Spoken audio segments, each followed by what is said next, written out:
If I gave this to you as a writing prompt, or I've heard a lot of people describing a house with a lot of windows. I heard somebody back there say, somebody up here said, a house full of things you wouldn't normally get to see. So what other ideas? Woodwork, elaborate woodwork. I'm sorry, what? Remnants of a house fire. Ooh, that's an interesting one. Remnants of a house fire. A house that belonged to like a collector. House that belonged to a collector. What else?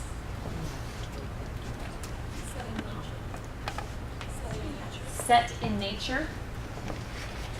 What I get with kids on this one, a lot of them, they start describing what they think are their dream houses. You know, it's kind of a big deal. They're big, they're enormous because they think Palm Beach or, you know, Malibu Beach. That's kind of what they think in their mind. So this usually comes, a lot of times I'll do Maniac McGee. I'm not sure if you've ever read that book. It's a fabulous book, great for snapshots and thought shots. So I highly recommend it. When we're doing this prompt, I put this up there, and then when we actually get to it in the reading, we read that, that's a snapshot. And all of a sudden I have sort of pre-trained them to start looking for snapshots in literature. So it works really well, and they're kind of getting double dipped. So here is the actual part for Maniac McGee. Maniac had seen some amazing things in his lifetime, but nothing as amazing as that house. From the smell of it, he knew this wasn't the first time an animal had relieved itself on the rugless floor.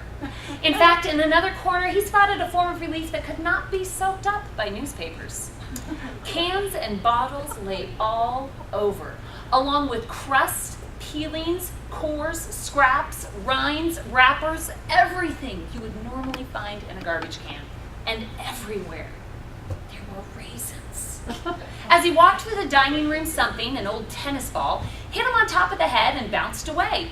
He looked up into the laughing faces of Russell and Piper. The hole in the ceiling was so big, they both could have jumped through it at once.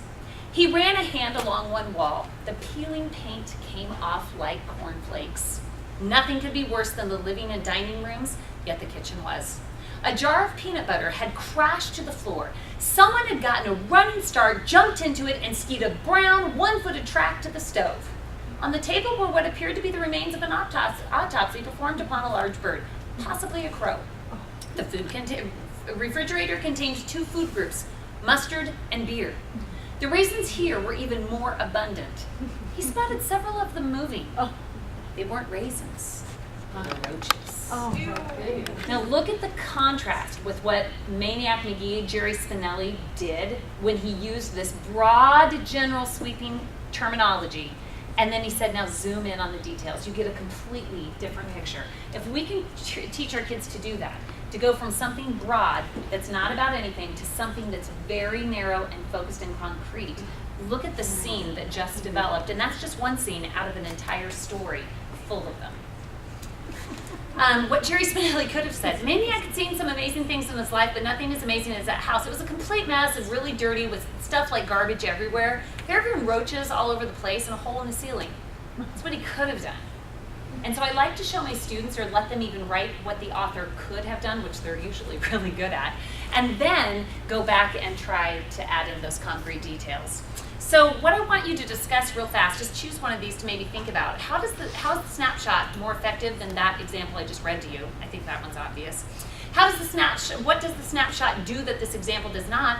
Or how might the use of snapshots enhance our students' abilities to convey setting, character, and trouble? What does the snapshot reveal about the character's trouble and their identity? So spend a couple of moments talking about that at your tables.